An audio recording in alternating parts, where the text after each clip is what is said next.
A hearing will begin today challenging the definition of hate speech under the Human Rights Act, which does not include protection for people on the basis of their sexual orientation. The Office of Human Rights Proceedings is bringing the case against the Attorney-General after a proposed change to the law was dismissed on the basis that it does not discriminate. At the moment, the Act only provides protection against hate speech on the basis of colour, race and ethnicity.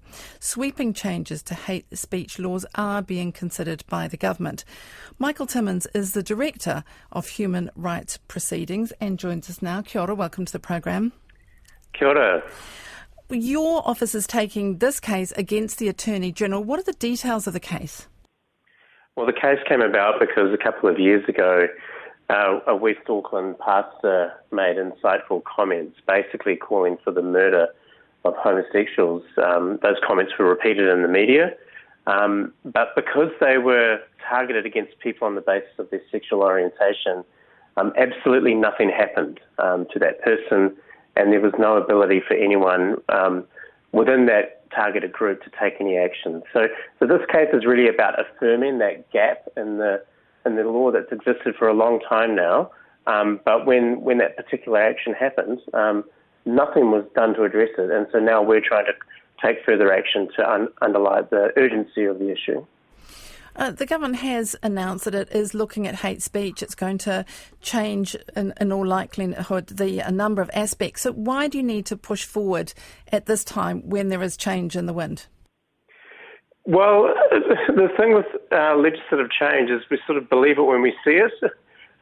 These things take a while, and part of the reason for bringing this case is, as I said before, is that there is an urgency. But it's not just about changing the law. From a human rights perspective, it's about understanding and affirming that there has been a breach of human rights here, that it was on the books for a long time without proper protection. And I think it's appropriate that that breach be acknowledged and recognised. It's about the citizens engaging in terms of a robust democracy and demanding that their human rights be acknowledged in this way. So it could, if the case is found in your favour, could set an important precedent.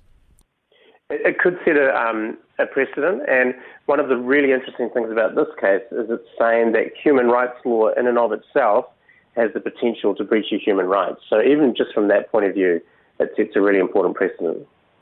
And it's against the Attorney-General. Would any concrete action responding to any decision come quickly, or would it be rolled into that whole change process?